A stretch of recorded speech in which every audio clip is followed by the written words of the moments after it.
wala tayong mga disiplina, sinisira natin ang ating tahanan.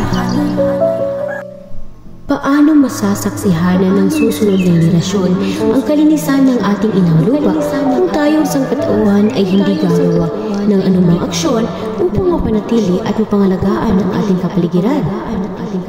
Kailangan na natin kumilos.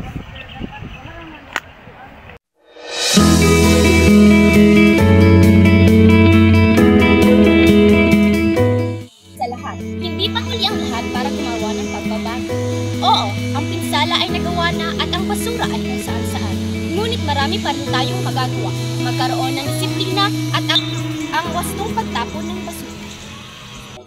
Tamang pagtapon ng basura sa tamang lalagyan nito. Maaari itong i-organisa batay sa ito ba ay biodegradable, non-biodegradable, at recyclable. Kung saan nakakabuti sapagkat nahiwalay ang mga nabubulok at pwedeng ilagay sa proseso ng pagiging abono.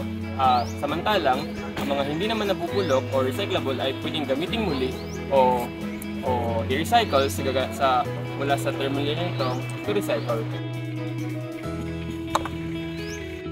Magagawa natin ito sa pamamagitan ng paglalapat ng 3R method. Ito ang reduce, reuse, at recycle. Reduce. Mahalagang malaman natin kung ano ang iba't ibang alternatibong maaaring gamitin. Reuse. Ito'y tumutukoy sa muling paggamit ng mga materyales.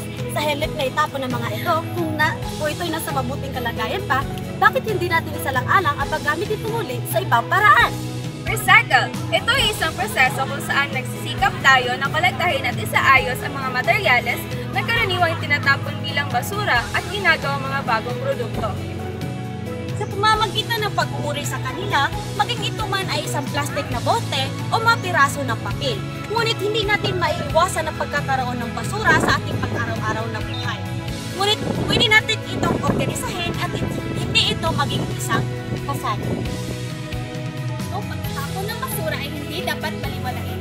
Kailangan natin maging responsable sa ating sariling mga basura sa pamamagitan ng pag-reduce, reuse, at recycle. Pag-iiyak na sinusunod ang pamamaraang pagtapon ng basura, tayo ay nakakatulong upang panatilihan ang kaayusan at kalinisan ng ating pamantasan. Dapat natin sa isip na sa munting hakbang na ating ginagawa ay may malaking epekto sa ating kapaligiran. Sa ganitong paraan, sama-sama nating pangalagaan ang ating kapaligiran, hindi lamang para sa ating mga sarili, kundi para sa susunod na henerasyon. Sama-sama natin makita ang ating pagmamalasakit sa ating kapaligiran sa pamamagitan ng pagpapanatili ng ating kalinisan at kaayusan ng ating pamantasan. Tayo ng Proper Waste Disposal!